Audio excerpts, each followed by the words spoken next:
My dad was a stone sculptor, and against his advice, I became an artist too. From him, I learned how to work with stone, but at some point, that material became too boring and limited to me.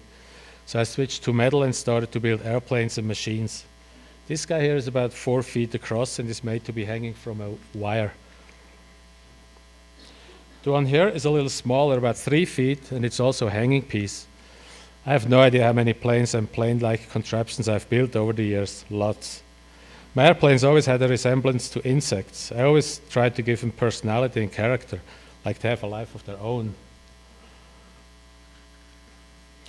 I built this one more than 25 years ago, and it's still one of my favorites. For one thing, it's big. Also, I obviously was more concerned with aesthetics than with physics, so it's doubtful it can fly, even though that seems to be its sole purpose. I also think it's elegant and graceful in its own way, but I'm biased. This is my favorite photograph because this was the first time one of my planes actually became airborne. It was going to a show that day, and they had this huge crane come and pick it up. It had a pretty good size. The wingspan was about 17 feet or so. It just looked too cool up in the air, and I totally loved it. In '94, I moved from Europe to Taos. This is outside my studio where I'm about to hoist this butterfly sculpture on its pedestal with my tractor that looks like a sculpture itself, which is why I had to buy it, of course. This is actually my first big metal sculpture I ever built, and I brought it with me from Europe for sentimental reasons. My overflowing studio is some of my newer stuff. When I moved here, I started to incorporate other materials in my work. I'm still building a lot of flying contraptions, but now I'm adding bones and skulls. I really like the juxtaposition of the two. Both have this nice color and patina. Not all of them have wings though, some just have wheels, but they all look very mobile, just the same. My friend Zeckler called this one Cyborg, and the name stuck with it. By the way, I don't usually fabricate all the metal parts. I like to use all the rusty parts from farming equipment and machinery that I've been collecting over the years. A couple of years ago, I started a series of fish sculptures. The first ones had sheet metal bodies, and the heads are animal skulls. I'd use rib bones for the fins and spines. This here is a catfish, its head belonging to a deceased cat, obviously, and the body is made from canvas. Really nice combination of materials, I think. So I decided to build a bigger fish with a canvas body. First, I poke around in my skull archive here for the right skull for my fish. Sometimes I reassemble skulls. For example, I attach a cow's lower jaw to a horse's upper jaw, and the resulting overbite is usually quite charming. Since I'm going to use a somewhat elaborate construction for the canvas, I can't just wing it like I usually do. So first I make a sketch to get the proportions the way I want them. I like a proper composition, having been classically trained after all. The sketches are not usually this elaborate, but I felt like polishing this one a bit. The skull is cleaned and bleached, and after bolting and gluing some loose parts together, is ready to go. Following the outlines of my drawing, I start by welding the basic construction for the body structure and attach it to the skull. I have developed some surgical skills for that, using Bondo, epoxy, and clamps. The fins are next. I like everything to be kind of anatomically correct, so I consulted my fish book to ensure the proper amount and positioning of the fins.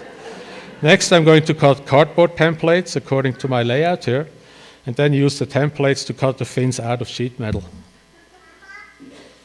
For this piece, I decided not to use very rusty metal, but instead to use clean sheet metal with just a slight rusty patina. I'm cutting the fins out of the sheet and then use this chisel to hammer veins, or whatever they're called, on my anvil. I realize I have to do this from both sides and then flatten them with a soft hammer. I'm using a small chisel and different files to abuse the ends of the fins and get them frazzled, and then I'm happy with the way they look. Now I start to weld them to the corpus one by one. But the whole time I have to have a spray bottle with water next to me in order to cool the hot metal before it jars and blackens the skull. Up to this point, while I was working on the piece, I had it clamped in a vise, but now I have to be able to move it around in my studio, so it's time to mount it on its stand. Sometimes I make my pieces to hang from a ceiling, or they're mounted on short pedestals, or if they have wheels, they just sit there. The concept for this one, though, is a tall stand of the floor. Now all the fins except the ones on the side are attached to the body, as well as the metal bones that form the rib cage, so to speak. I've learned a couple of things when I made the first canvas fish. For example, I'm using rusty metal for the ribs, and that's going to stain the canvas from the inside when I bleach it. So I have to varnish all the parts that will touch the canvas. Also, I have to figure out in advance where and how I'm going to attach and stretch the canvas over the body. I have to make sure I have a continuous seam for gluing the canvas, and also I don't want the edge of the canvas showing, so I weld strips of metal along the top and bottom and along the fins. Now comes the tricky part.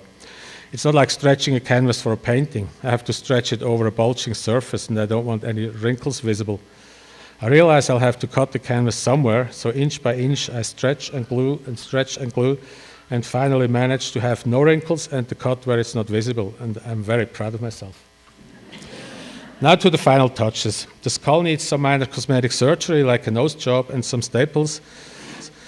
And then I bleach the canvas, which stretches it tightly over the rib cage, stain it a bit, bleach it again, bleach it one more time, until the parchment looks the way I want it. Then I varnish it, and voila. And I look at the finished piece, and I have this reoccurring thought. What is it with this shit-kicking grin that they all have? Why is it that the final facial expression is not one of sadness and sorrow, but instead of gleeful, sardonic joy? Do they know something that we don't? And I can't help but wonder, is this existence just one big cosmic joke? Thank you.